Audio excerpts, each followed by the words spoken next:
Très bonjour et bienvenue à tous.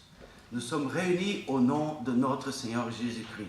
Quel privilège, quelle joie de l'appartenir. Avant de commencer le moment spirituel, on vous donne les annonces. Mardi prochain à 12h30, nous reprenons les études bibliques. Ok? Si vous avez des questions, études bibliques, 12h30, que se passe-t-il? Mais demandez à ceux qui viennent. Levez le main ceux qui viennent, s'il vous plaît. Ah, je vois. Oui, toi aussi, tu viens. Très bien. Et demandez comment ça se passe, les études bibliques. Je crois que chaque fois, c'est une bénédiction de Dieu à travers les études de la parole de Dieu. Et c'est transmis par Zoom aussi, pour que toi, qui ne sais pas venir, tu puisses participer par Zoom. 19h30, la même chose, une étude biblique, c'est une autre étude biblique. Okay? C'est-à-dire que si tu viens à 12h30 et si tu viens à 19h30, tu vas étudier des choses différentes. Tu vas être doublement béni. N'est-ce pas, Gigi? Oui. Voilà. Jeudi, 19h30, prière, réunion de prière. Et de nouveau, si tu as la possibilité d'y être en présentiel, tu peux participer par Zoom et être béni et bénir de la même façon. Samedi, nous avons la chorale de Noël, encore l'heure à définir. Je vais faire ça, encore l'heure à définir. D'accord? Vous allez recevoir les informations par courriel. Samedi 18h, grande soirée jeunesse inter-église à Namur. Après le Covid, c'est la toute première grande rencontre wallonne, francophone des jeunesses APEB. Alors, les jeunes et les ados qui ne se sont encore pas inscrits, faites-le, faites-les. Il y a déjà une 50aine de jeunes et ados qui sont inscrits. Ça sera à Namur, il ne faut pas que tu rates. Ok, voilà. Et chaque mois, sur le site web de l'Église, nous trouvons une lettre du pasteur, une méditation de la parole de Dieu. N'oublions pas nos frères et sœurs qui ne peuvent se déplacer. N'oublions pas dans le sens de prier pour eux, de leur donner un coup de fil, de leur rendre visite. Ils seront très contents et sentiront comme ça l'amour de notre Seigneur. Amen. Amen. Jean 3,16 dit « Car Dieu a tant aimé le monde qu'il a donné son Fils unique, afin que quiconque croit en lui ne périsse pas, mais qu'il ait la vie éternelle. » Quel amour que le Dieu tout saint, tout pur, tout majestueux concède cette grâce à n'importe quel être humain, dans n'importe quelle condition. Mais pour ça, il lui a fallu, dans la personne de son Fils, payer cher, payer le prix extrême pour nos âmes. Et nous lui sommes reconnaissants. Et en fait, tant de choses dans ce monde, dans la nature qu'il a créée pour nous, témoignent de l'existence de Dieu. Et nous allons chanter ça par le chant 195. Nous pouvons nous mettre debout.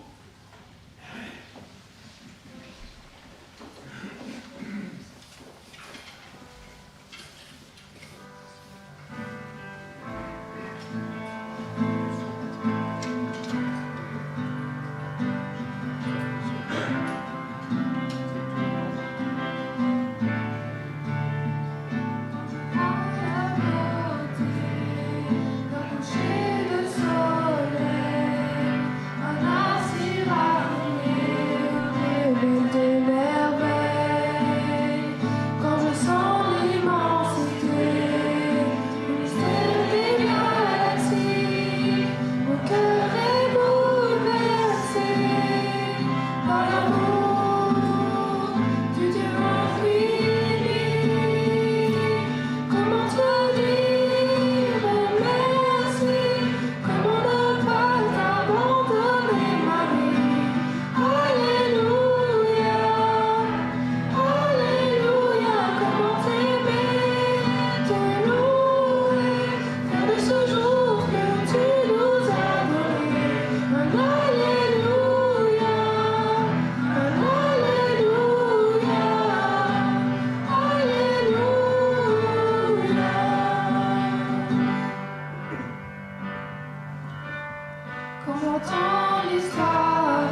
Amen.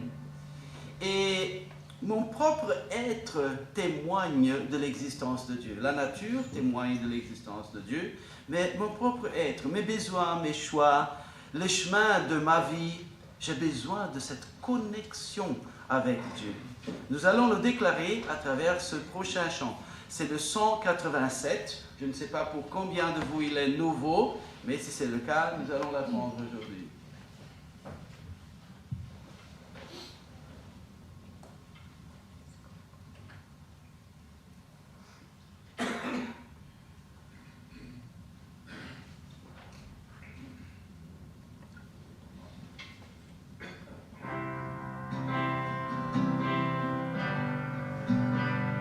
Amen.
loin de toi. Impossible.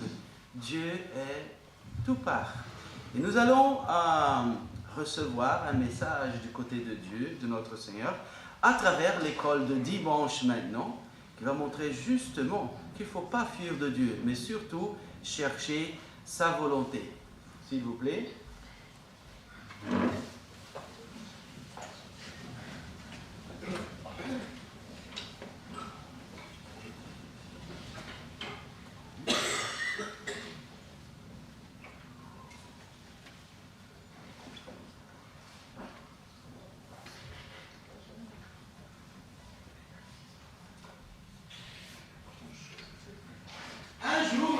Jonas était là, comme ça, et alors l'Éternel l'a appelé.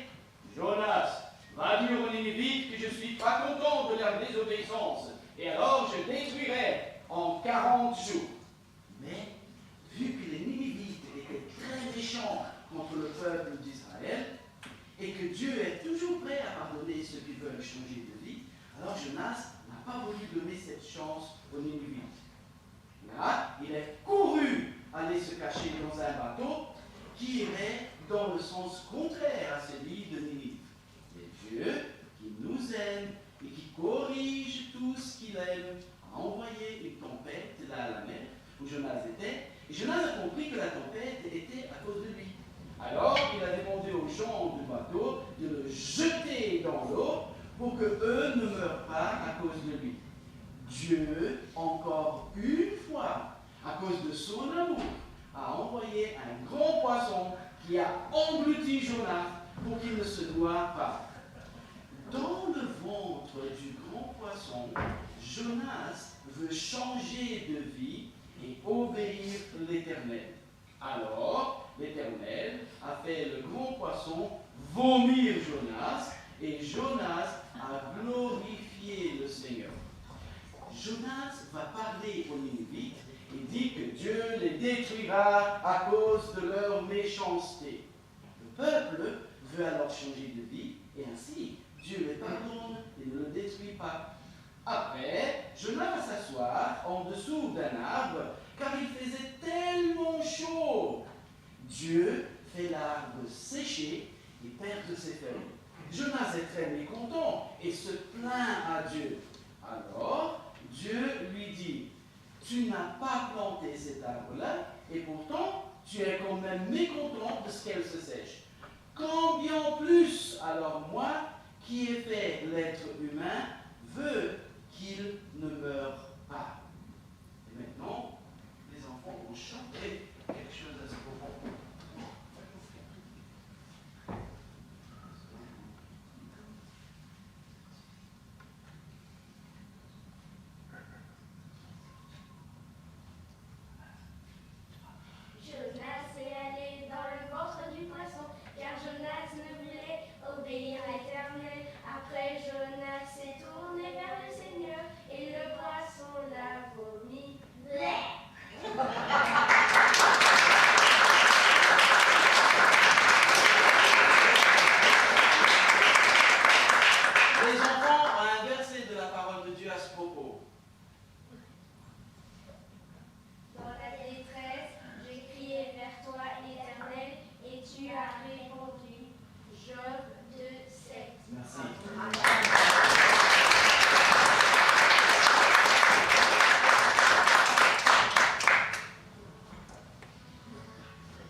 Alors, l'Éternel est le créateur de tout ce qu'il existe. Il a fait un monde merveilleux où il nous a mis. Il est glorieux. À lui, la gloire. Chantons cela, c'est le 140.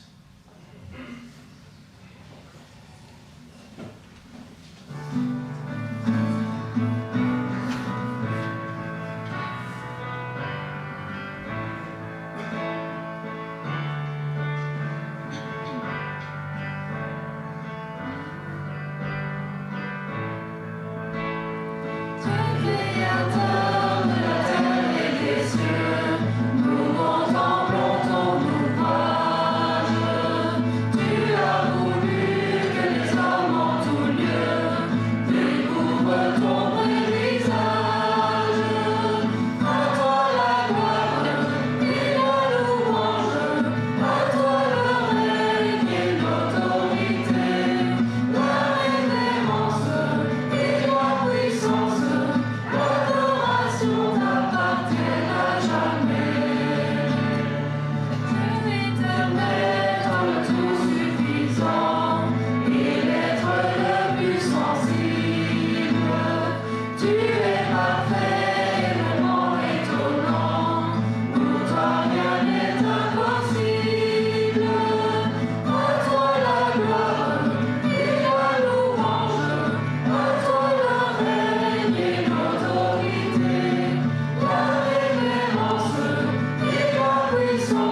Seigneur.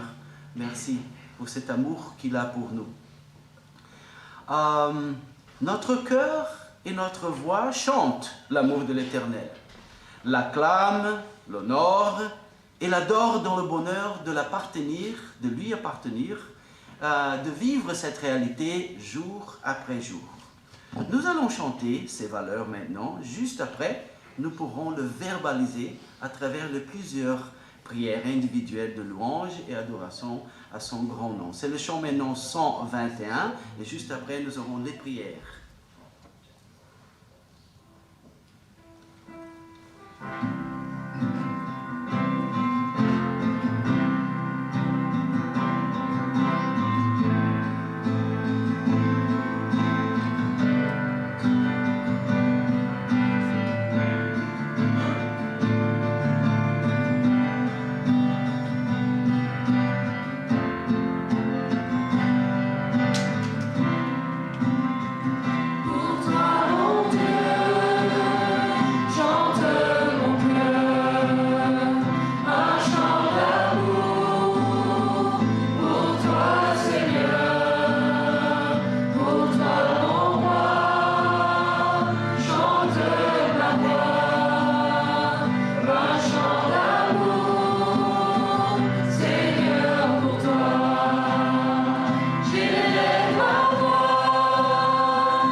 Prenons le temps de louer notre Seigneur à travers les plusieurs prières.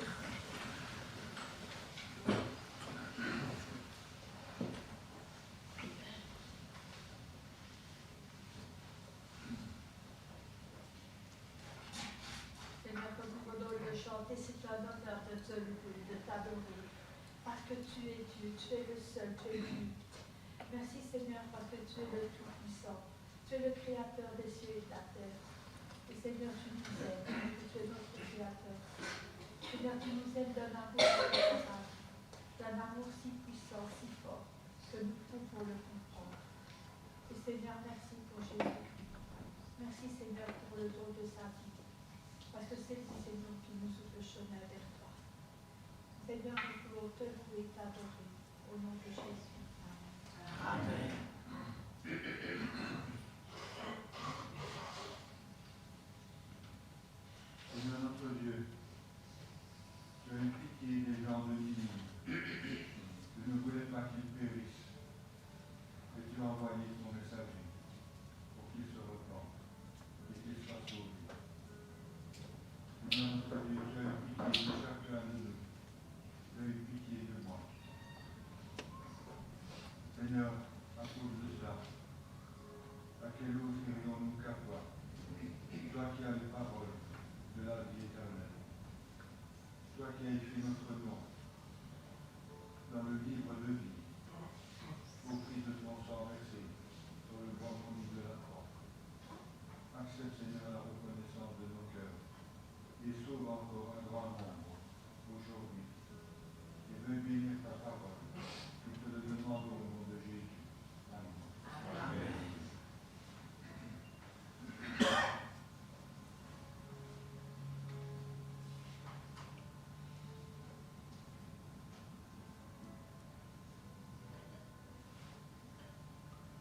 Tout-Puissant, il a suffi d'un seul mot pour que toute chose vienne à la réalité. La lumière fut parce que tu en as voulu ainsi. Et au sommet de cette création, tu as créé l'homme à ton image. Un homme qui était dans ta communion. Un homme avec qui tu te plaisais, ô notre Dieu, de te retrouver. Mais voilà qu'il a voulu vivre seul en écoutant la voix de celui qui voulait le détruire, l'adversaire. Et à cause de cela, cette communion a été interrompue. Mais tu ne t'es pas arrêté là, ô notre Dieu. Tu nous aimais tellement. Tu voulais habiter parmi les hommes. Et tu l'as fait en Jésus-Christ. Tu as voulu réconcilier ceux qui étaient loin de toi, perdus à tout jamais, les réconcilier avec toi-même. Et tu l'as fait en Jésus-Christ, mort pour nous et ressuscité. Voilà le prix de notre réconciliation avec toi. Le salaire du péché nous entraînait dans la mort, dans la séparation. Mais le don gratuit de Dieu, c'est celui qui nous offre la vie. De cette mort, Seigneur Jésus, à la croix, est sortie la vie. De même que le grain de blé ne peut porter du fruit s'il ne tombe en terre et ne meurt, il a fallu que toi, Seigneur Jésus, tu meurs sur cette croix, que tu portes notre condamnation pour que de cette mort, tu puisses ressusciter, étant devenu vainqueur de la mort, du péché, de Satan, et tous ceux qui sont attachés à toi peuvent alors, Seigneur, hériter de cette vie éternelle. Seigneur Jésus, devant cet amour insondable qui t'est donné, qui t'est livré volontairement pour nous, pour l'œuvre merveilleuse de la croix, pour cette vie que tu nous donnes, pour ce salut, ce pardon, cette gloire qui nous attend. Seigneur Jésus, nous nous prosternons devant toi et nous t'adorons. Amen. Amen.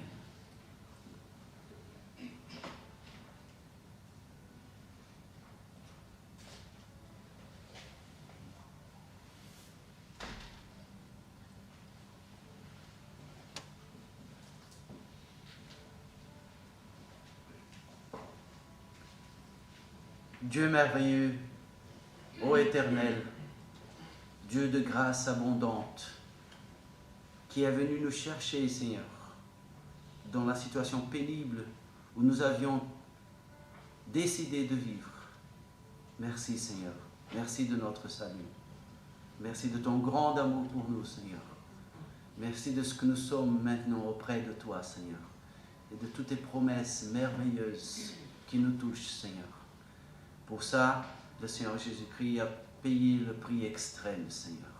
Oh Dieu, merci. Merci pour toute l'éternité. Nous te prions au nom du Seigneur Jésus. Amen. Amen.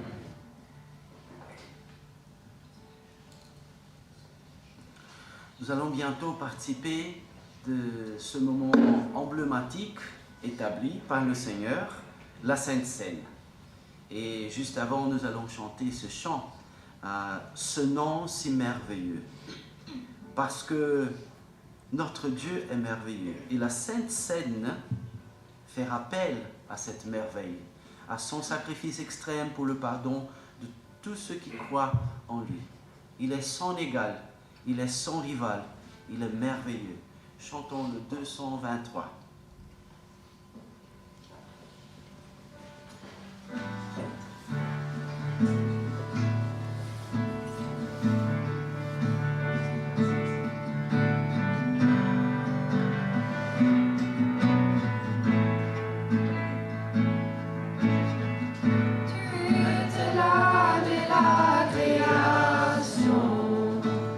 Puis tu dis, Dieu très haut.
prendre place.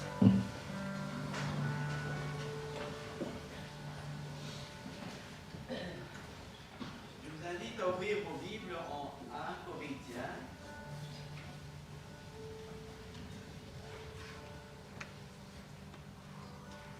Chapitre 15.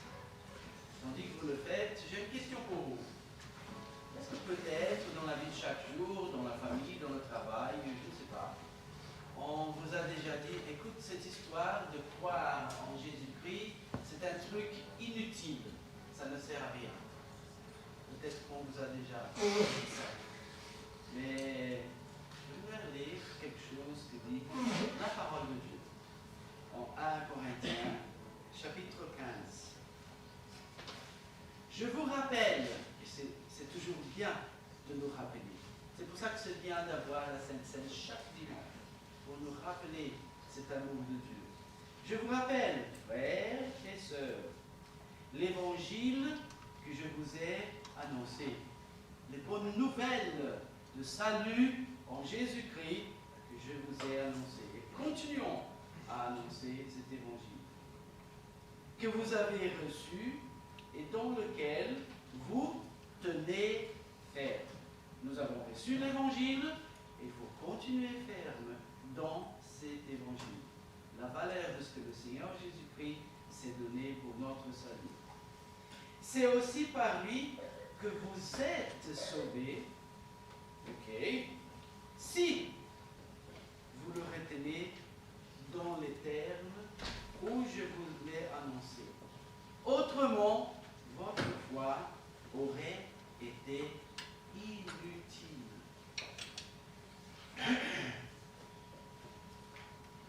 La Bible nous apprend que nous avons été sauvés par la foi en l'Évangile. Autrement dit, nous avons été justifiés. Nous avons été déclarés par Dieu le Père juste en Jésus-Christ, à travers la justice de Jésus-Christ. Mais ce passage-ci nous apprend, nous rappelle la sanctification. Chaque jour, parce que sauver veut dire libérer. Alors nous avons été libérés de la pénalité du péché parce que nous avons cru au Seigneur Jésus-Christ. Mais grâce au sacrifice du Seigneur Jésus-Christ, nous sommes chaque jour libérés, et c'est pour ça qu'il met dans le présent, vous êtes sauvés. Chaque jour, nous sommes libérés de l'influence du péché. Si nous nous permettons d'être sanctifiés, séparés par le Saint-Esprit. Et là, la Bible dit que si nous nous tenons fermes jour après jour, il dit, mais alors, c'est pourquoi que Dieu vous a sauvé. Ah, Dieu m'a sauvé pour que je n'aille pas à l'étang de feu. Hein. Voilà, je suis sauvé, j'irai à l'éternité avec Dieu. Oui, mais cela, c'est merveilleux qu'il est, n'était que la porte ouverte pour que nous entrions ce palais d'amour que Dieu a préparé pour nous et qui a coûté cher pour le Seigneur Jésus-Christ. C'est-à-dire que c'est dommage pour le chrétien qui décide de passer la porte, le Seigneur Jésus, et que Dieu dit, viens, maintenant j'ai préparé toute une vie merveilleuse pour toi, qui a coûté cher à mon Fils sur la croix. Et que le chrétien à ce moment dit, non, non, ça suffit, je reste ici, je suis déjà dedans, ça suffit. Mais je t'ai préparé un banquet, je t'ai préparé des choses merveilleuses, tout un palais pour toi. Non, non, non, non, je reste ici, ça me suffit. Mais ça m'a coûté cher, ça a coûté le sacrifice de mon Fils, ta sanctification journalière. Non, non, non, la justification me sanctifie. Et il se peut que nous donnions à cette attitude même un air de humilité. Non, je reste ici, ça me suffit. Tant que le Seigneur Jésus a payé énormément. Et c'est pour ça que c'est fort quand la parole de Dieu dit, dans le verset 2, c'est aussi pour lui que vous êtes sauvés. C'est le présent. C'est dans le texte original, c'est vous êtes sauvés continuellement. Chaque jour, vous êtes libérés de l'influence du péché si vous retenez dans les termes où je vous ai annoncé. Autrement, votre foi aurait été inutile. Mon salut, ma justification, le sceau du Saint-Esprit qui garantit mon éternité, il reste là, toujours. Mais maintenant, il parle ici, c'est dommage. Si tu passes la porte et tu es justifié, tu seras avec Dieu pour toute l'éternité, mais tout le restant pour lequel le Seigneur Jésus-Christ a payé, tu le rates. Et il utilise même des termes forts. Il dit inutile. Maintenant, nous allons célébrer notre salut. Notre salut, la justification, nous avons été libérés de la pénalité du péché. Notre salut, aussi notre sanctification, nous sommes chaque jour libérés de l'influence du péché. Mais cherchons à lire la Bible, à louer l'Éternel, à prier, à évangéliser et témoigner. Notre salut, un jour, la glorification. Nous serons libérés de la présence du péché pour toute l'éternité. Notre salut. Le Seigneur Jésus a payé cher pour tout ça. Ne le ratons pas. Parce que la Bible dit, c'est dommage si tu le rates. Et la parole de Dieu dit que tous ceux qui ont cru le Seigneur Jésus-Christ, attention à la séquence, hein, tous ceux qui ont cru l'Évangile ont été baptisés et après ont resté fermes dans l'enseignement des apôtres, la parole de Dieu, dans la foi, dans la prière et dans la communion, et qu'ils partageaient la Sainte Seine entre eux. C'est pour ça que cette Église prend comme valeur, une valeur biblique, et là je vous invite maintenant, tous ceux qui croient le Seigneur Jésus-Christ, et par conséquence, comme dit la parole de Dieu, ont pris leur baptême, qui confirment publiquement qu'ils croient le Seigneur Jésus-Christ, et qui sont en communion avec leur Seigneur, et par conséquent avec leur Église, que vous participez, que vous vous sentez libre de participer à la Sainte Seine. Pour faciliter la distribution, veuillez vous mettre debout pour que je sache qui va participer. S'il vous plaît.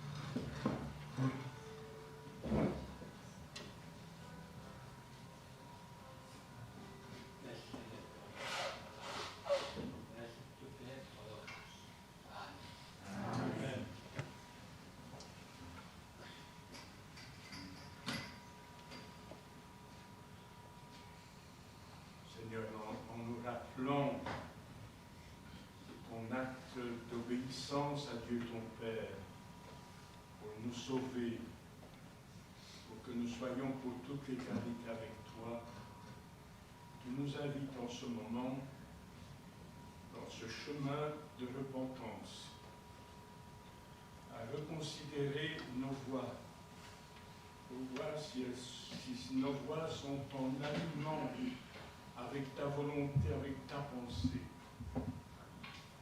Et Seigneur, j'ai besoin de prendre ce temps devant toi, dans le silence, pour que tu viennes me rappeler combien tu m'aimes et que tu veux pardonner tout ce qui n'est pas conforme à ta volonté, afin que nous puissions prendre ce repas du souvenir en parfait accord avec toi.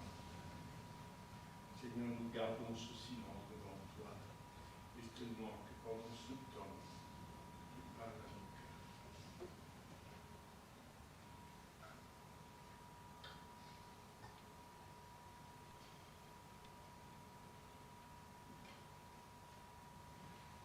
Seigneur, tu veux de chacun de nous que nous soyons un sacrifice vivant pour toi dans nos vies, des vies qui reflètent ta vie qui est en nous.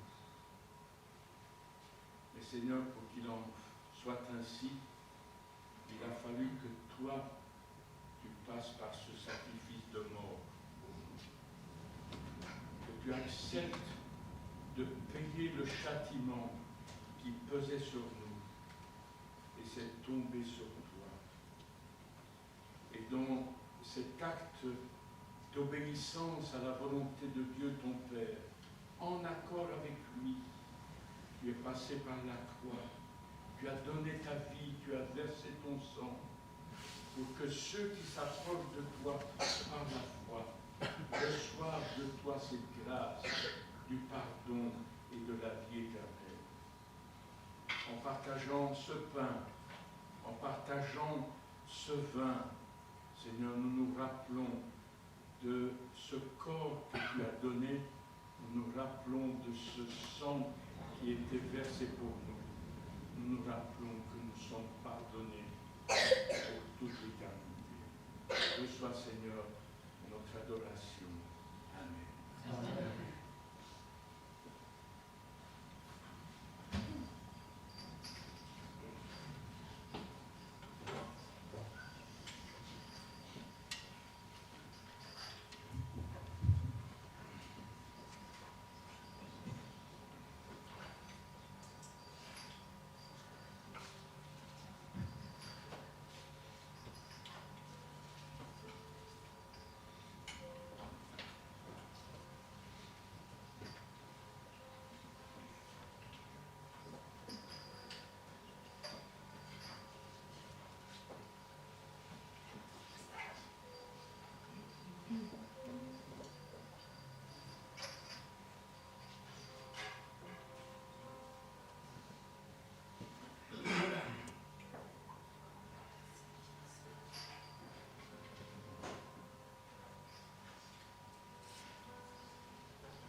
Seigneur Jésus-Christ s'est donné pour nous. C'est son corps qui a reçu toute l'affliction physique, émotionnelle et spirituelle, oui, même la séparation pour la toute première fois dans l'éternité, la séparation entre lui et son Père. Pour amour à moi, pour amour à toi. Faisons alors souvenir, rappel, mémoire à ça, à prendre le pain.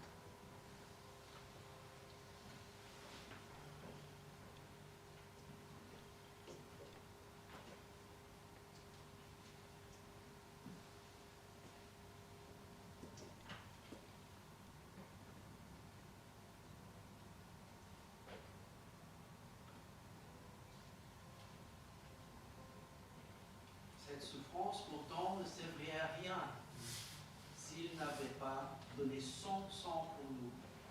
Parce que la parole de Dieu nous dit que sans du sang d'une alliance n'est pas inaugurée.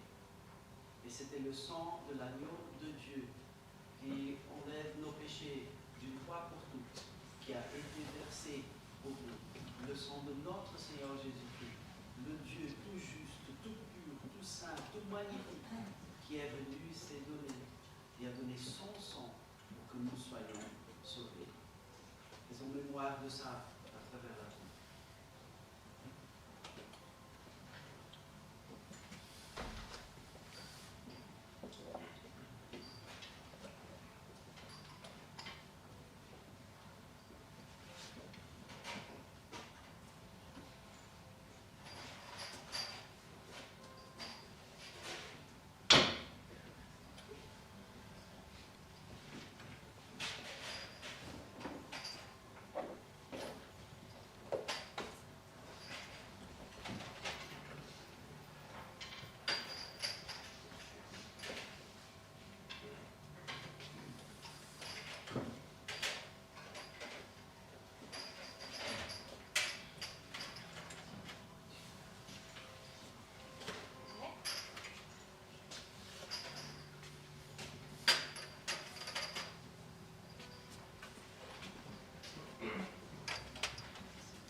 Donner de nos revenus au Seigneur, c'est encore une façon, la Bible nous le dit, de reconnaître sa grandeur, qui se lie à son amour généreux pour nous.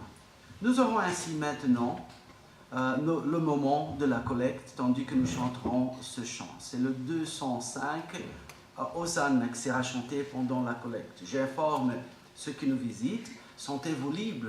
Vous n'êtes pas obligés de donner de vos dons. C'est pour l'Église et pour ceux qui volontairement veulent participer, qui nous visitent.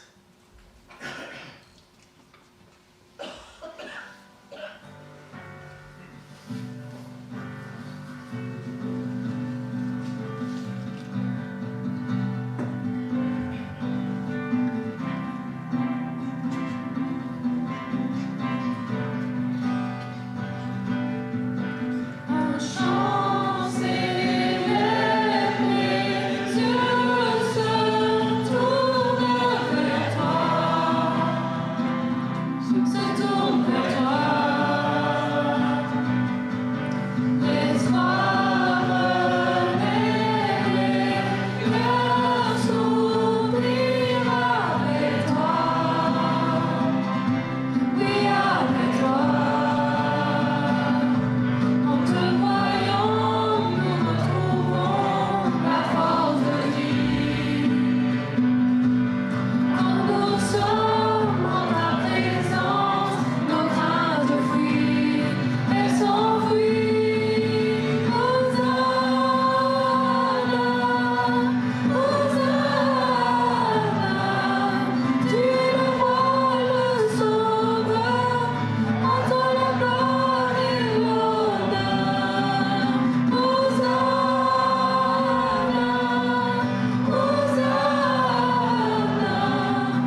la collecte, s'il te plaît. Seigneur notre Dieu, quel privilège de t'avoir comme notre Père céleste, comme notre ami, notre sauveur et notre guide, celui qui dirige nos pas. Merci Seigneur pour ta présence, merci parce que tu nous as trouvés dans ce monde où nous étions perdus. Merci pour tout ce que nous avons reçu déjà jusqu'à présent, et encore au cours de cette semaine. Tu nous as richement bénis, nous manquons de rien, et nous voulons maintenant, Seigneur, te remettre une partie de ce que tu nous as donné dans ta bonté et dans ton amour. Oui, Seigneur, reçois cette offrande que soit utile pour le développement de ton église locale, pour ton royaume, qui puisse s'agrandir encore et que une nouvelle âme se tourne vers toi. Et Seigneur, je te demande également de bénir notre prédicateur d'aujourd'hui, que ta parole soit proclamée et que nos cœurs soient ouverts à accueillir ce que tu nous as à dire aujourd'hui. Au nom de ton Fils Jésus-Christ, je te prie. Amen. Amen. Amen. Vous pouvez prendre place.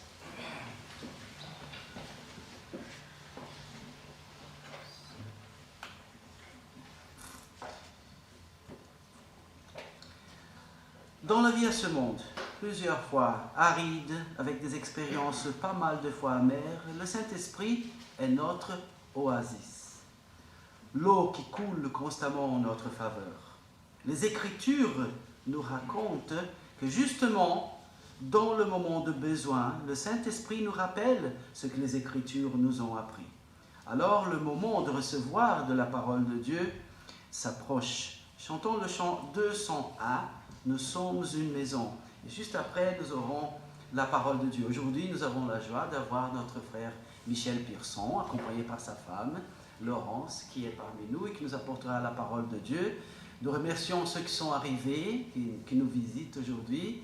Nous donne la joie d'être là. Et voilà, la parole de Dieu est pour chacun de nous aujourd'hui. L'évangile, la parole qui apporte le salut pour chacun de nous. Je profite pour dire que la semaine prochaine, nous aurons Boris qui va prêcher ici, parmi nous. Ok? Maintenant, le 201.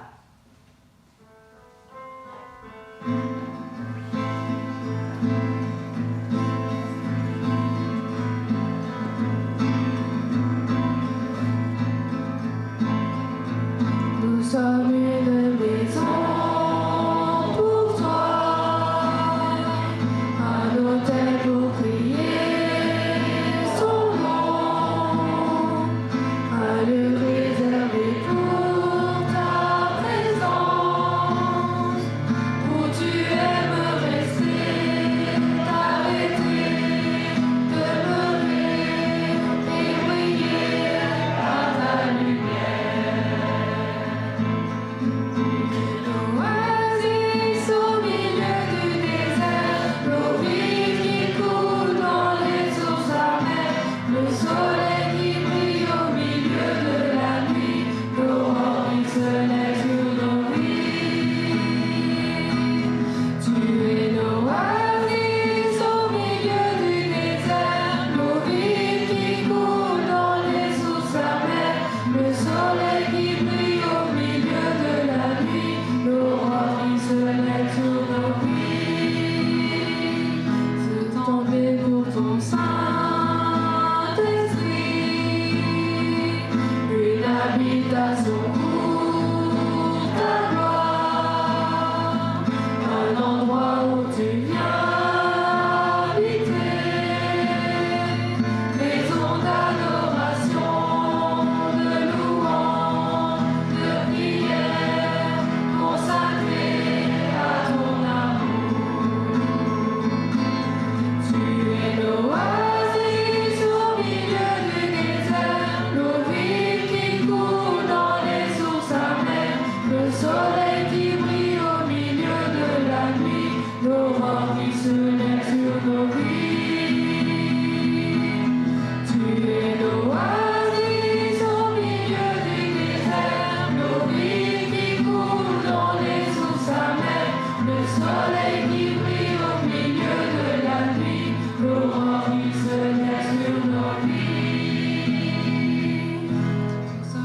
une maison pour toi, un autel pour prier ton nom.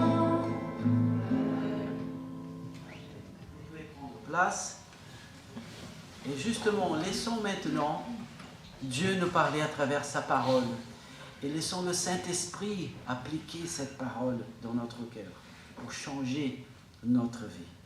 Et peut-être qu'il y a quelqu'un ici aujourd'hui qui ne connaît encore pas le Seigneur Jésus-Christ comme son Sauveur, comme son Seigneur. Qu'aujourd'hui puisse être ce jour béni, merveilleux dans votre vie. Et pour chacun de nous que nous connaissons déjà en tant que Sauveur, que nous puissions avancer dans la consécration de notre vie. Les enfants sont déjà descendus et les adolescents peuvent aussi descendre maintenant. Les adolescents, vous pouvez descendre, vous aurez la classe pour vous aussi.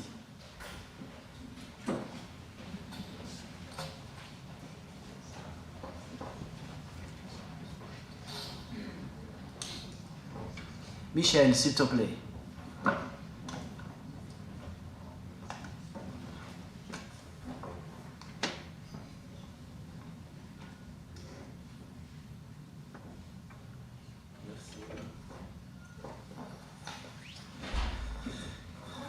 Bien, bonjour à tous ceux que je n'ai pas salués encore. On aura l'occasion de le faire après, plus intimement. Voilà, Eliane m'a présenté, je ne sais pas si tout le monde me connaît, certaines personnes, oui, puisque je suis déjà venu 2 ou 3 fois, je pense, dans votre communauté. En tout cas, je me réjouis toujours de votre accueil, de votre amour et de cette communion fraternelle que nous vivons ensemble, que nous pouvons vivre ensemble. Et je suis... m'a demandé de venir vous partager la parole de Dieu, puisque c'est mon expérience d'avoir un jour accepté Jésus comme sauveur, alors que je n'étais nulle part, voyez-vous, et il y a plus de 40 ans, maintenant 43 ans, que Christ a changé ma vie. Et j'aimerais tellement qu'il change la vôtre. Je suis un des responsables de l'Assemblée protestante évangélique de Montigny-le-Tilleul, donc dans la banlieue de Charleroi, au sud de Charleroi plus exactement. Donc je me réjouis toujours de pouvoir ouvrir la parole de Dieu et de méditer ensemble. Alors, le message que je vais partager avec vous ce matin, j'ai choisi quelques exemples qui vont peut-être prêter à sourire, même je dirais à rire parfois, pour certains, mais qui sont en réalité des vérités de la vie. Des vérités de la vie. Et je m'appuierai sur un livre que j'aime particulièrement dans la Bible. Vous savez, la Bible, ce n'est pas seulement un livre, c'est une bibliothèque. Il y a 66 livres, et ils sont tous différents, mais ils se tiennent comme les doigts de la main, avec différents auteurs, mais qui ne se connaissaient pas, forcément, mais on retrouve une harmonie dans tous ces livres. C'est ce qui nous fait dire que la parole de Dieu, la Bible, l'Écriture sainte, est la parole de la vérité. De tout temps, on a essayé de prouver et de détruire la Bible.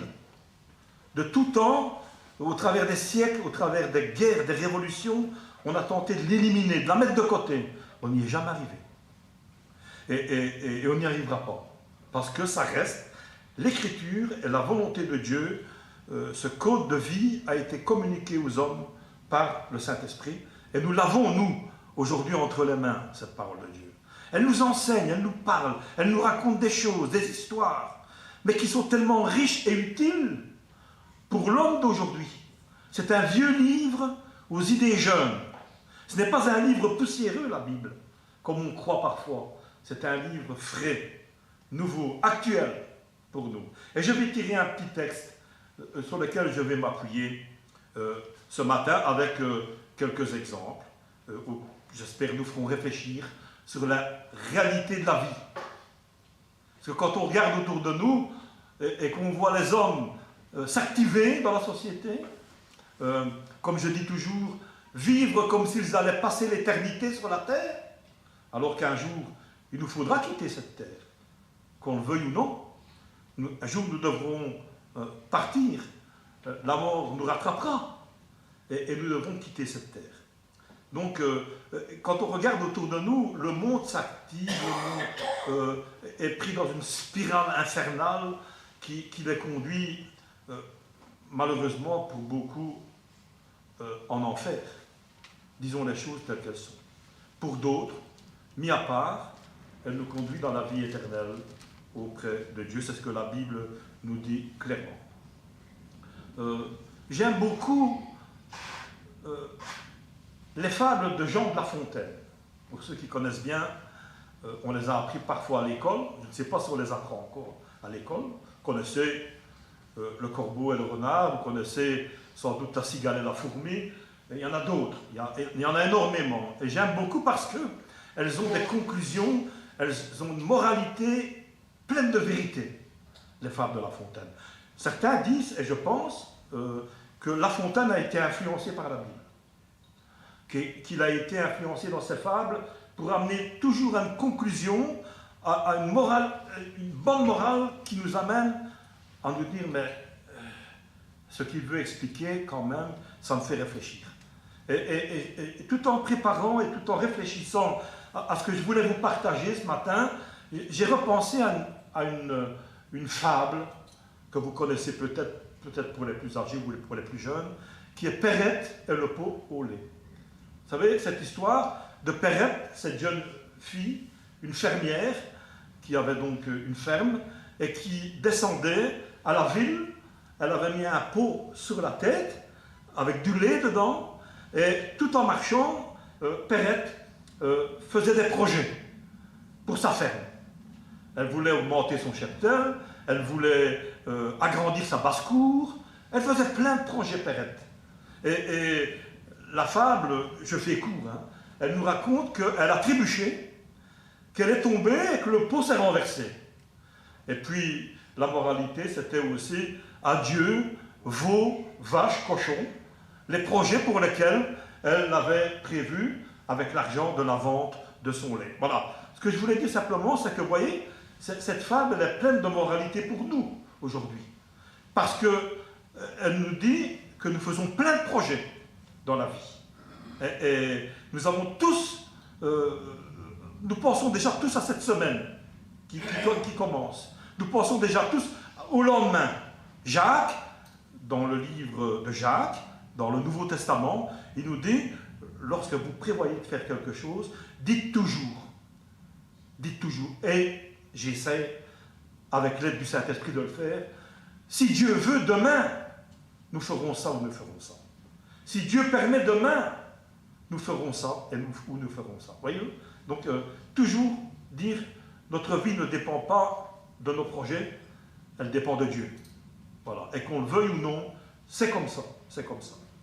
Je vais lire quelques versets dans un livre que j'aime particulièrement, je le répète, qui est l'Ecclésiaste. L'Ecclésiaste a été écrit au chapitre, nous allons lire au chapitre 9, versets 11 et 12. L'Ecclésiaste a été écrit par un roi qui s'appelle Salomon. Alors Salomon, il a aussi écrit d'autres livres, il a écrit les proverbes dans la Bible aussi. C'est le livre de la sagesse. Salomon est parfois appelé le philosophe de la Bible. Et ses écrits, sous la conduite de l'esprit, sont remarquables. Moi, j'aime beaucoup parce que c'est plein de bon sens et de vérité. Et quand je lis l'Ecclésiaste, je me rends compte, je me dis, il a raison quand même. Il a raison. Alors, que dit ce chapitre 9, versets 11 et 12? Qu'est-ce qu'il dit? Écoutez, hein, ensemble, on va le lire.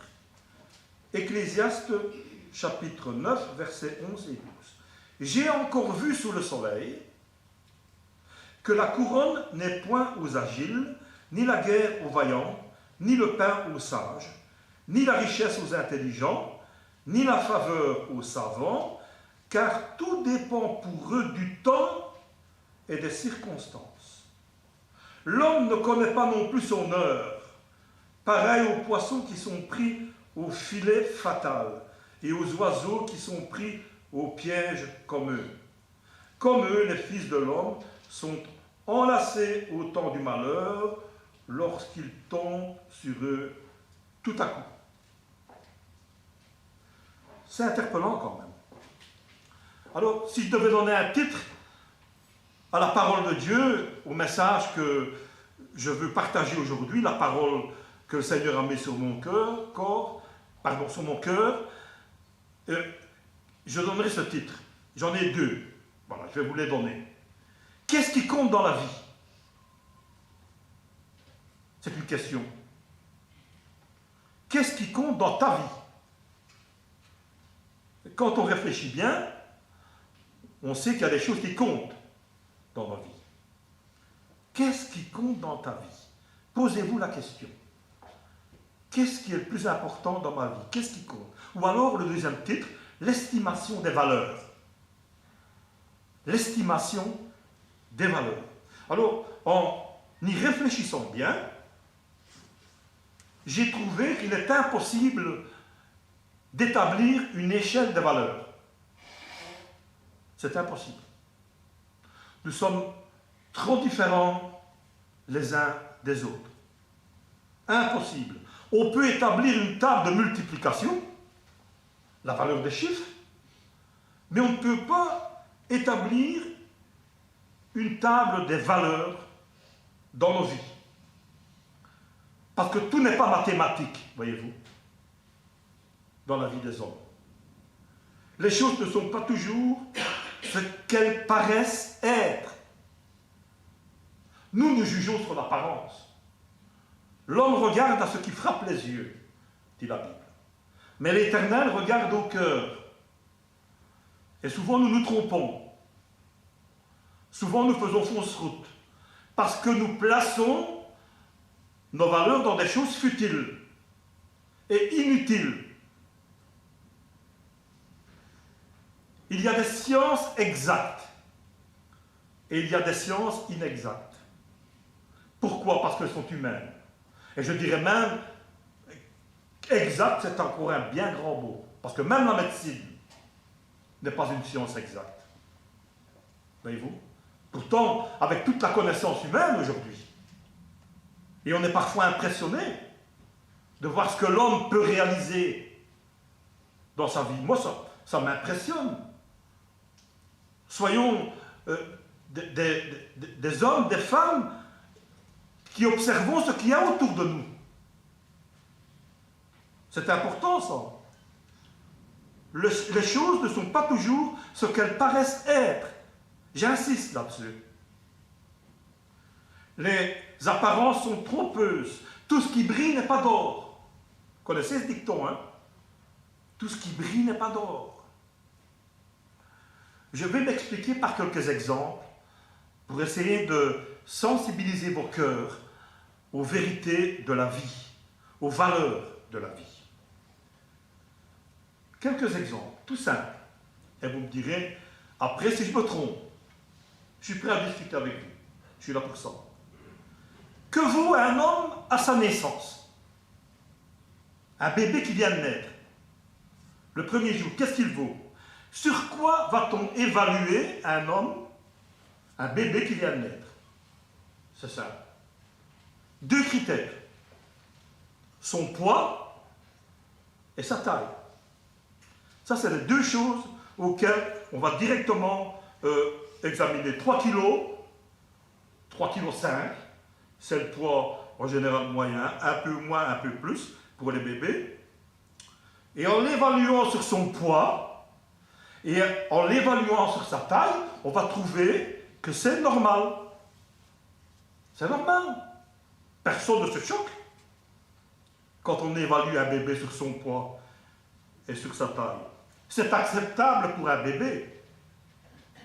Mais prenons le même bébé 20 ans plus tard. 20 ans plus tard, le même bébé. Imaginez par exemple une jeune fille qui rencontre un jeune homme. Et ils s'aiment. Et cette jeune fille téléphone à son ami et elle dit à son ami, je viens de trouver un garçon. Je viens de me fiancer avec ce garçon. Et son ami va lui répondre, mais comment il est? C'est la première chose qu'en général les filles elles font. Comment il est? Et elle va répondre, un fameux lapin, 80 kilos. 80 kilos, c'est choquant. C'est choquant parce que cette femme ne va pas évaluer son fiancé sur son poids. Ce qui nous choque 20 ans plus tard ne nous a pas choqués à la naissance. Impossible d'évaluer, de créer une échelle des valeurs. Pourtant, comme je l'ai dit 20 ans plus tôt, personne n'a été choqué. Alors, qu'est-ce qui compte dans la vie? C'est une question avec laquelle je reviendrai souvent. Qu'est-ce qui compte dans la vie? Les années passent, le bébé grandit, et vous allez voir qu'il va y avoir une évaluation dans l'estimation. Vous comprenez ce que je veux dire? Les années passent et l'homme se transforme, l'homme grandit, l'homme vieillit, et on va l'évaluer, on va même l'estimer. Parce que l'homme regarde toujours à ce qui fera plaisir. Ça va plus être la balance qui va l'évaluer, ça va être la toise. On va mesurer. Et on va dire, oh, quel grand garçon! Voyez-vous comment les choses évoluent, comment nous voyons les choses de la vie. Il a grandi, et c'est en général ce qu'on fait quand on voit les adolescents qui sont descendus. Oh, il a grandi, il y a longtemps que je ne l'ai pas vu.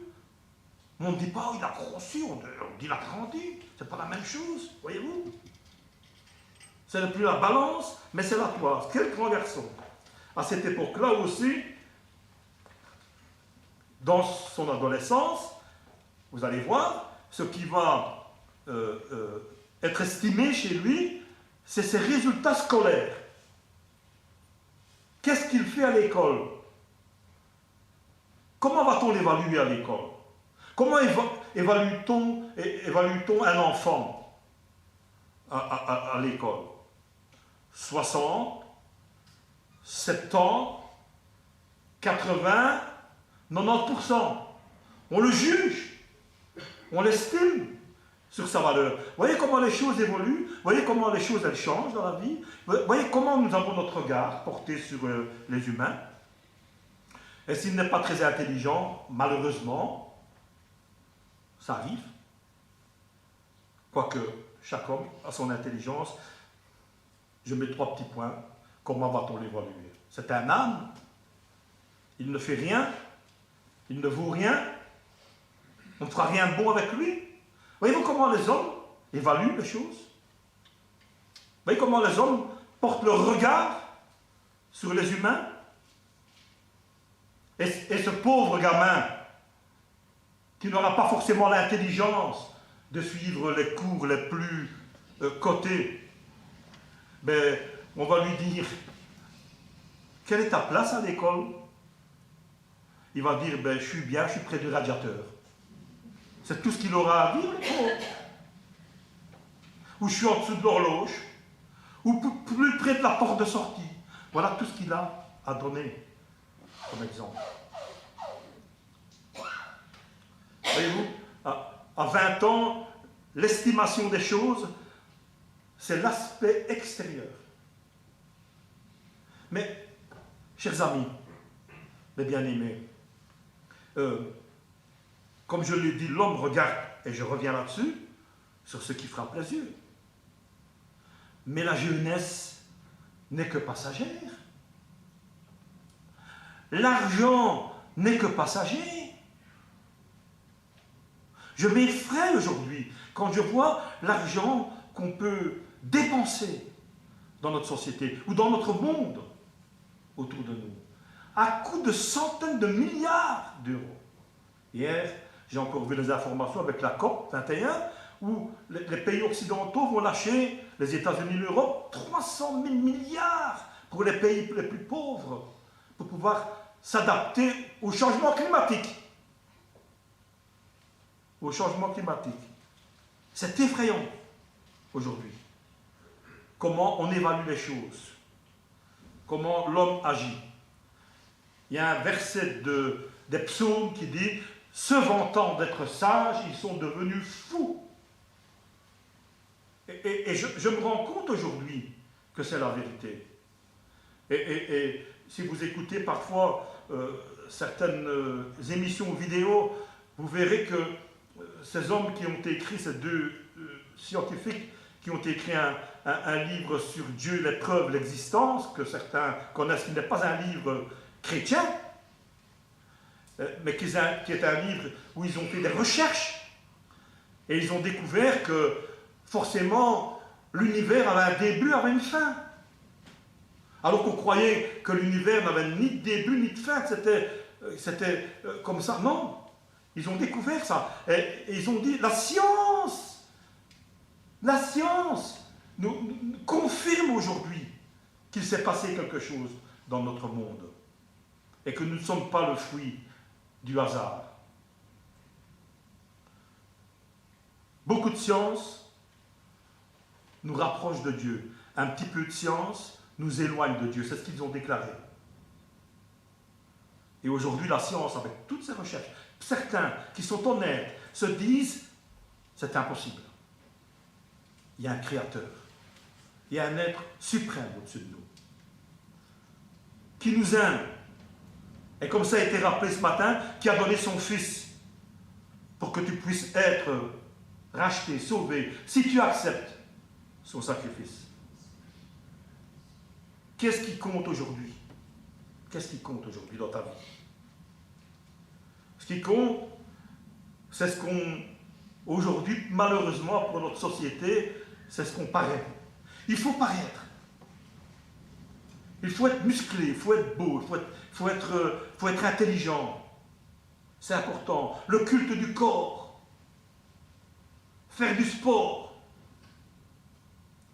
Qu'est-ce qui compte dans ta vie?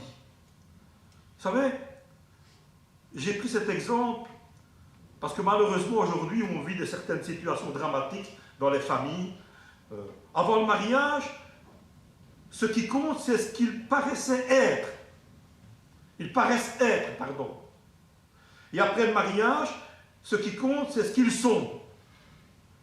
C'est-à-dire que du corps, de la valeur du corps va passer tout en avançant dans la vie sur la valeur de l'âme. Un homme qui vieillit, on ne va pas le juger toujours sur son physique. On fera ça pour les jeunes. Mais on va sur son caractère, sur la valeur de son âme. C'est là-dessus qu'on va commencer à juger. Et dans un couple, c'est souvent la même chose. Est-ce que dans certains couples, on ne brûle pas ce qu'on a adoré quelques années plus tôt? Parfois oui, hein. Et aujourd'hui surtout. Hein. Et ça me fait réfléchir parce que c'est parce que Dieu veut dans l'esprit de famille. C'est parce que Dieu a voulu quand il a créé la famille. Il a voulu qu'elle soit unie jusqu'à la mort. C'est ce qu'on vous fait dire parfois même lorsque vous signez à la commune, si vous vous mariez, jusqu'à la mort. Et vous? Et le Seigneur, il a été jusqu'à la mort pour moi. Et il était jusqu'à la mort pour vous. Et puis, j'avance. D'autres, ce qui compte pour eux, c'est les exploits sportifs. Il faut se surpasser. Il faut aller le plus loin possible dans l'exploit. C'est important parce qu'on admire ceux qui font du sport et qui réussissent à battre des records. J'aime bien parce que ce verset de Timothée, voyez-vous, la Bible, elle est pleine de bon sens. Hein. Ce verset de Timothée, donc un livre du Nouveau Testament, nous dit au chapitre 1er, versets 4 et 8, « L'exercice corporel est utile à peu de choses. » L'exercice corporel est utile à peu de choses. Il n'est pas dit que ce n'est pas utile. La Bible ne dit pas ça. La parole de Dieu et le Seigneur lui-même nous laisse libres de choisir dans la vie. Il ne nous impose rien. Il nous met en garde et il nous prévient. Libre de choisir. Est-ce que le sport aujourd'hui, qui en général se pratique souvent le dimanche matin, n'a pas remplacé les places vides que nous avons dans nos cultes? Même parmi les enfants de Dieu, même parmi les chrétiens. Aujourd'hui, quelle place ça prend dans ma vie? Qu'est-ce qui compte aujourd'hui? Qu'est-ce qui est important pour moi aujourd'hui? Et oui, les valeurs, elles changent. Elles changent avec le temps, parce que le temps, il passe. Et on ne peut pas arrêter le temps. La terre tourne. On ne peut pas l'arrêter. Et la terre qui tourne, c'est le temps qui passe. Et il passe vite, vous savez. Il passe vite. Et je dis souvent, le meilleur moyen de savoir à quelle vitesse le temps il passe, c'est d'avoir un sablier. Et de le retourner. Vous allez voir à quelle vitesse le sable s'écoule. C'est la vitesse du temps. La vitesse du temps. Les choses changent très vite dans notre monde, dans notre société. Dieu ne change pas. Lui ne change pas. C'est nous qui changeons. La Bible est claire là-dessus. Qu'est-ce qui compte dans ma vie? Certains, ce qui compte, c'est la force physique, comme je l'ai dit, la beauté, la moralité, la personnalité, l'honorabilité, la position, les finances.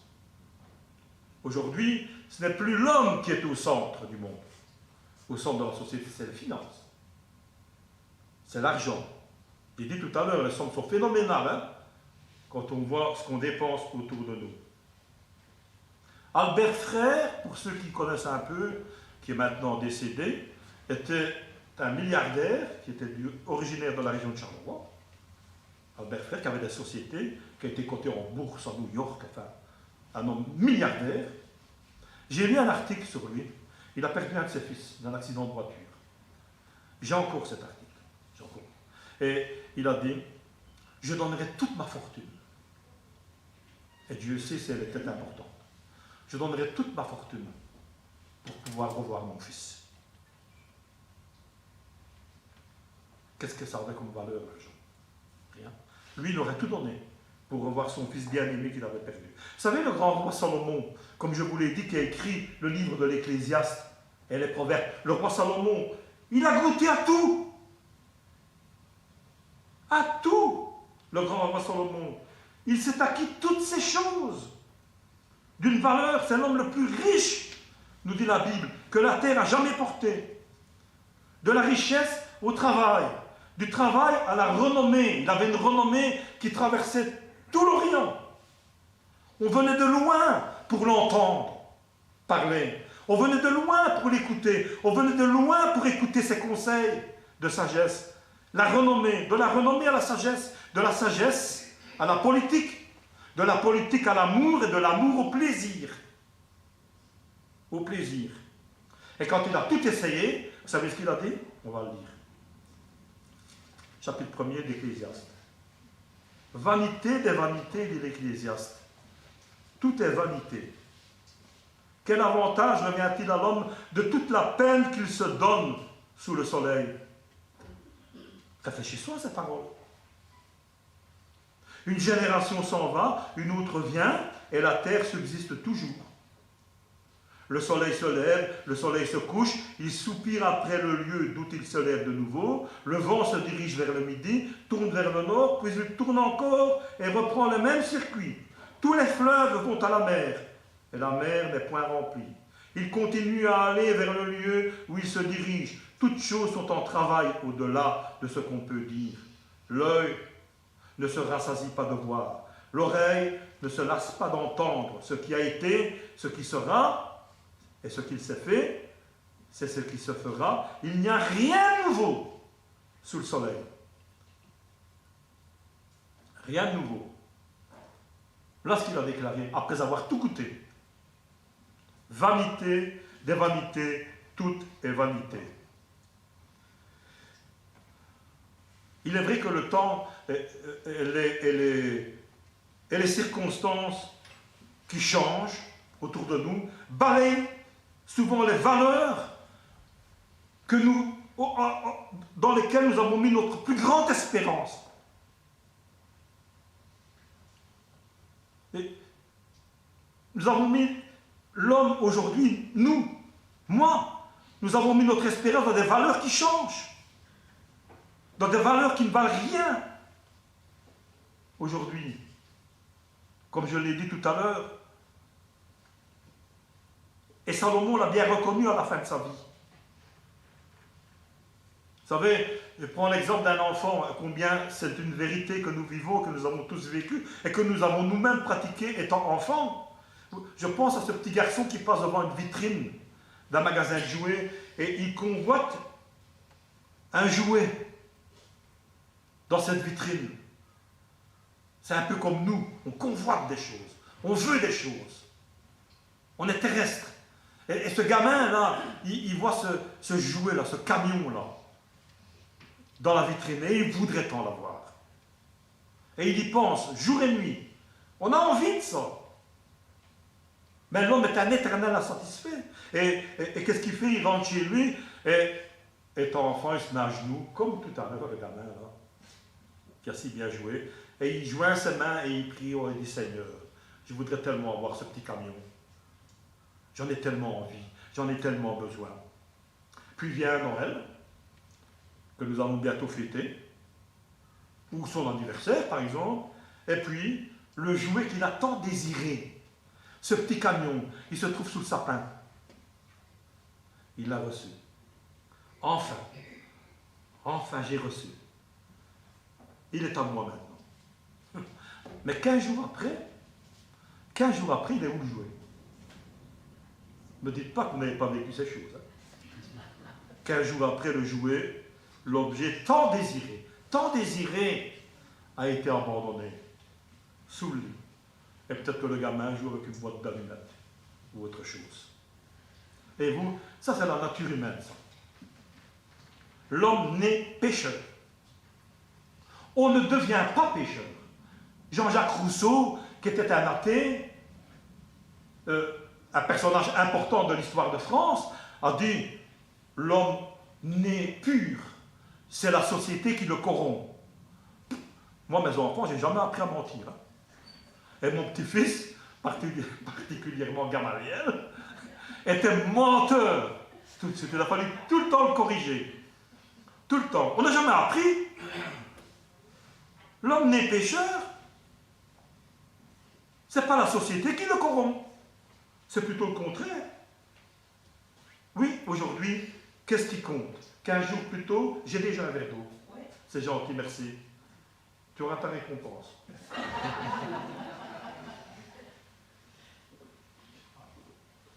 J'en profite, merci. Qu'est-ce qui compte dans la vie, pour revenir à ce petit garçon? 15 jours plus tôt, 15 jours plus tard? Encore une histoire et je termine bientôt. Il ne faut pas être trop long. Dans le deuxième livre de Samuel, au chapitre 19, je vous raconte simplement pour faire court, parce qu'il faudrait lire tout le chapitre, il y a un des fils, non, je ne vais pas dire de bêtises, il y a un homme qui s'appelle Amnon, qui a une demi-sœur qui s'appelle Tamar. Et Amnon, il est très penché sur le sexe. Vous pouvez relire l'histoire, hein, au chapitre 19. Et il n'a qu'un désir, c'est il convoite sa demi-sœur, qui se refuse à lui, parce qu'elle ne veut pas pécher, Tamar. Elle se refuse à lui. Et il va aller jusqu'à la violer. Et il lui fait une déclaration d'amour extraordinaire. Relisez le texte, vous verrez. Qu'il l'aime, qu'il ne dort plus la nuit, qu'il ne pense qu'à elle, et qu'il la désire. Il la convoite. Et comme elle se refuse, il la viole. Et le texte nous dit qu'après, il l'a rejetée. Le texte nous dit même qu'il l'a détestée. Alors qu'il l'avait convoité, adoré. Comme ce gamin avec ce jouet. Est-ce que nous ne sommes pas des fois pareils? Nous? Je pense que oui. La Bible, elle fait un constat de la situation de l'homme clair, précis et net. Vous savez, on s'occupe aussi d'une formation biblique à Genneval, une semaine, et on donne un cours aux jeunes sur la grâce. Et bien, je le sais. On donne un cours sur la grâce. Et pour donner ce cours sur la grâce, on s'appuie sur l'Épître aux Romains. Alors, quand vous lisez l'Épître aux Romains, j'espère que ça vous encourage à le lire ou à le relire, les 5 premiers chapitres pardonnez-moi l'expression, c'est un massacre. Pour nous, hein, c'est un massacre. Parce que la parole de Dieu nous condamne. Elle nous condamne. Mais, après le chapitre 5, nous voyons la grâce, sans laquelle personne ne verra le Seigneur. Sans laquelle personne ne verra le Seigneur. Et avant de comprendre que nous avons besoin du pardon, nous devons comprendre que nous sommes des pécheurs.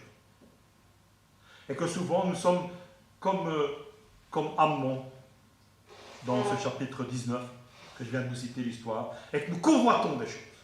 Et ne me dites pas le contraire. Hein. Nous sommes tous faits du même bois, pour utiliser cette expression. Tous pareils. Tous pareils. Nous convoitons, et puis ce que nous avons adoré, nous le brûlons. Nous le brûlons. Je vais vous donner encore autre chose comme exemple. Judas, l'Iscariote, pour quelques pièces d'argent, pour quelques pièces, qu'est-ce qu'il voulait faire avec cette pièce, nous dit le texte? Il voulait acheter un champ. Il avait convoité ce champ.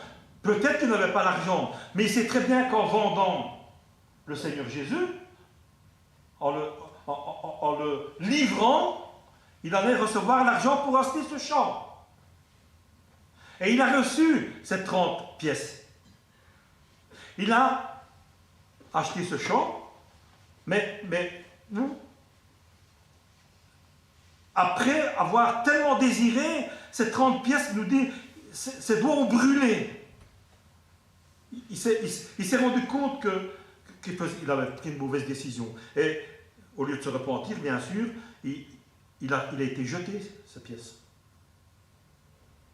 Il avait tellement désiré ce champ, puis ces pièces lui ont brûlé les doigts. Et ça n'avait plus de valeur. Qu'est-ce qui compte? Qu'est-ce qui compte? Écoutez bien, pour ces milliardaires. Vous entendez? Ces milliardaires. Qu'est-ce qui compte? La nuit du 14 avril 1912. Le 14 avril 1912. Qu'est-ce qui comptait pour ces milliardaires américains qui étaient montés sur le Titanic? Vous connaissez bien l'histoire du Titanic, hein? On a vu des femmes, ceux qui ont été sauvés, on a vu des femmes avec des colliers remplis de pierres précieuses, des barres aux doigts en or avec des pierres précieuses, arracher ces perles pour pouvoir avoir la place où, sur un canot de sauvetage, l'argent n'avait plus de valeur, plus rien. 4 tonnes d'or étaient dans les cales, plus rien, tout a coulé à 4000 mètres de fond. On ne pouvait plus payer une place pour être sauvé. L'argent n'avait plus de valeur. Alors que quelques heures avant, sans doute qu'elle en avait beaucoup de la valeur. L'argent pour eux. Et il y a encore cette histoire d'un jeune bédouin qui s'est perdu dans le désert. Il n'avait plus mangé depuis plusieurs jours. Et tout en marchant, il arrive sur un campement qui était abandonné, où des bédouins s'étaient réunis pour se restaurer. Et il dit, peut-être que je vais trouver quelque chose à manger dans les restes. Et il trouve un sac. Et quand il ouvre ce sac, il espère avoir des figues pour manger. Mais au lieu d'avoir des figues, c'est des perles. Et il dit, ce ne sont que des perles. Ce ne sont que des perles. Et elles n'avaient aucune valeur. Elle n'allait pas se nourrir avec les perles. Voyez-vous? Qu'est-ce qui compte dans la vie?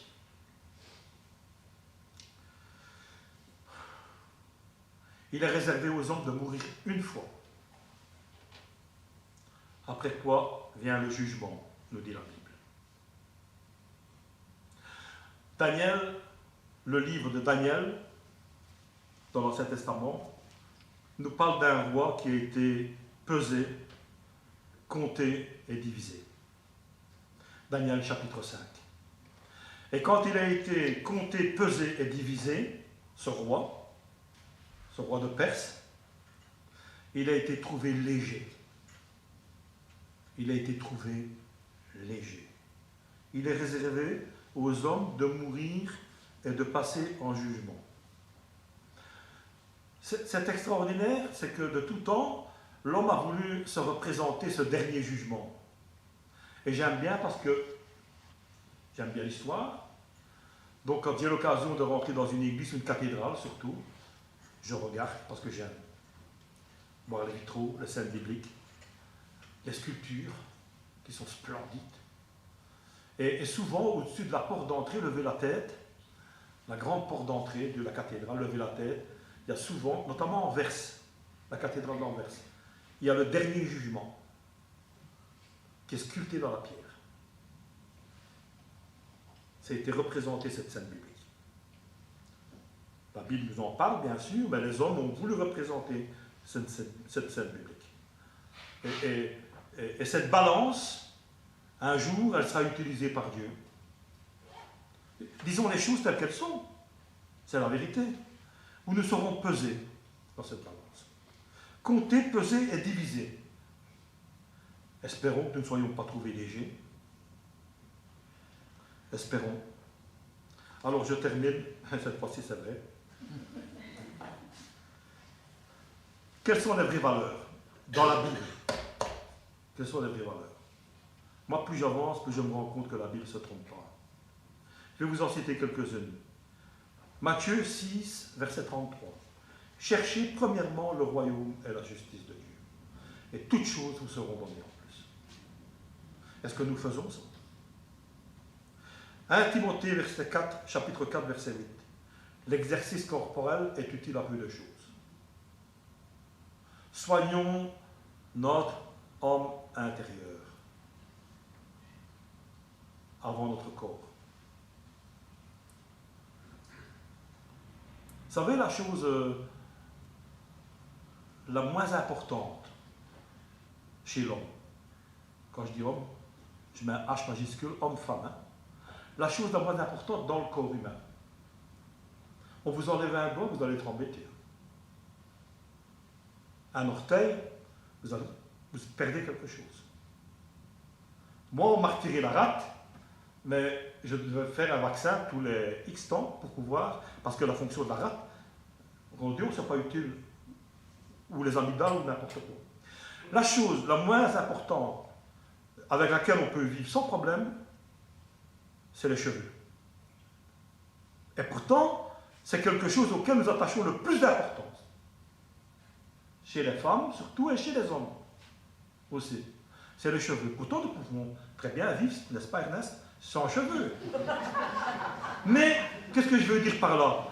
Vous savez ce que dit la Bible? La Bible, elle dit que Dieu, c'est la chose à laquelle il attache le plus chez nous. Parce qu'il nous dit, même le nombre de tes cheveux sont comptés.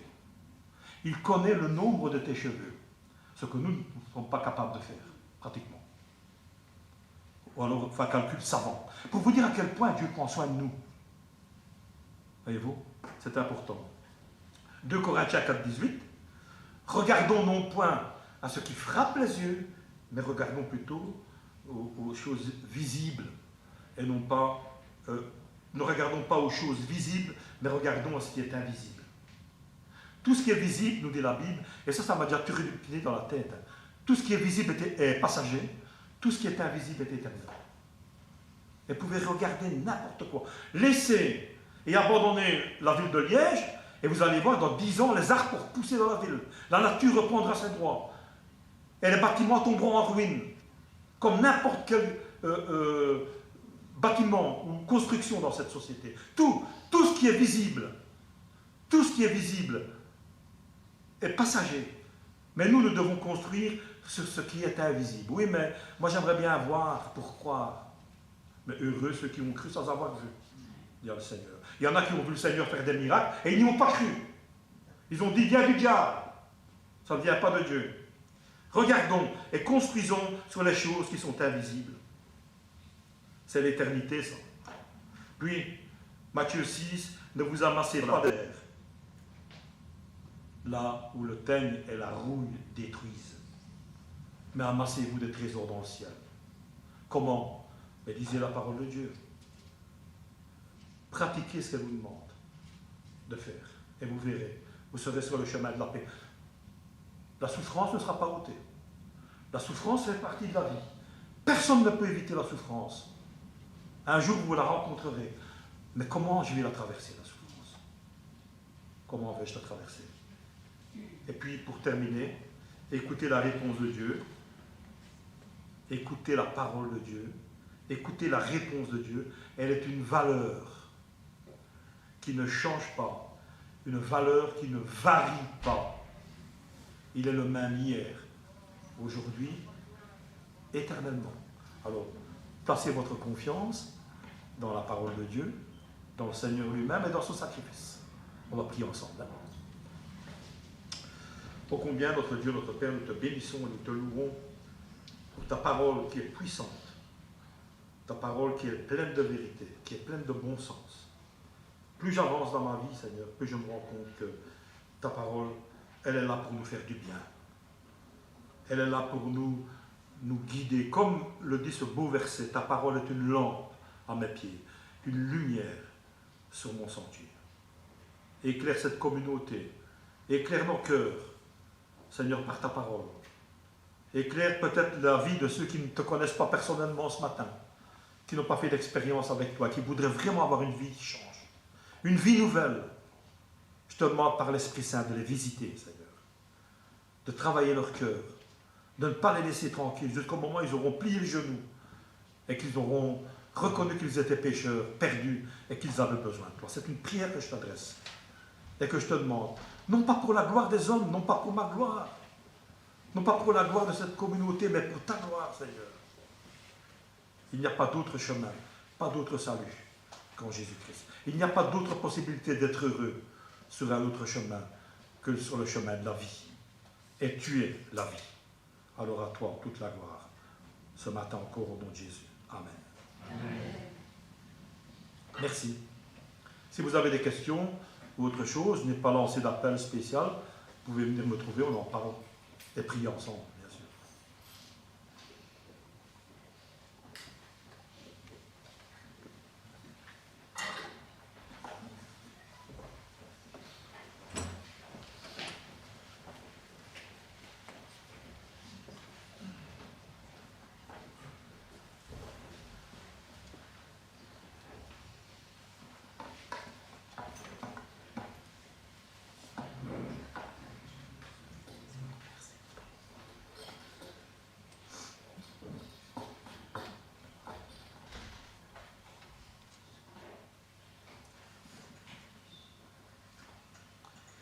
Merci Michel pour ce message précieux.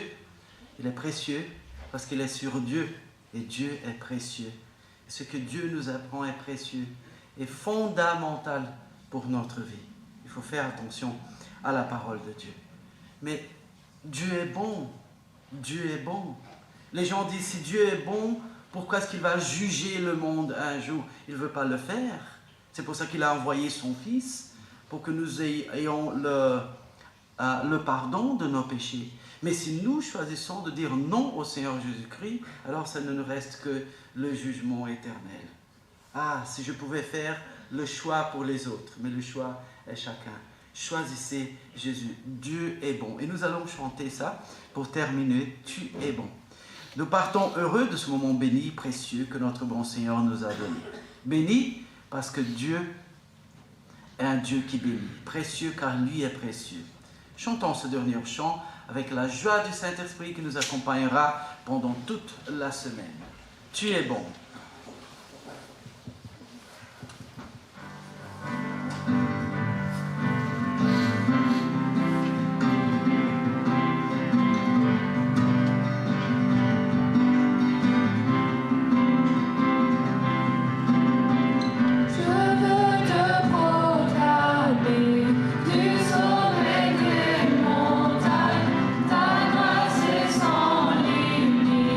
Ta bonté sans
Seigneur, déclarant que tu es bon, Seigneur. Tout le malheur de cette vie, c'est nous, Seigneur, qui avons ouvert la porte pour qu'il rentre, Seigneur. Mais c'est toi qui as ouvert la porte du salut à travers le sacrifice du Seigneur Jésus-Christ, Seigneur. Et tu as des promesses merveilleuses pour ceux qui disent oui au Seigneur Jésus. Merci, Seigneur. Tu es bon. Gloire à ton nom, notre Dieu d'amour. Et nous te rendons grâce d'avoir pu te rendre ce culte d'honneur à toi, Seigneur. Il n'y a que toi qui es Dieu, qui mérite être adoré. Gloire à ton nom, Seigneur, notre Sauveur. Nous te prions, nous te glorifions au nom du Seigneur Jésus. Amen. Je vous laisse ce mot de bénédiction du Proverbe 16, 3 et Psaume 20, verset 5. Recommande ton activité à l'Éternel et tes projets seront affermis. Qu'il te donne ce que ton cœur désire et qu'il accomplisse tous tes projets. Ayez un bon dimanche.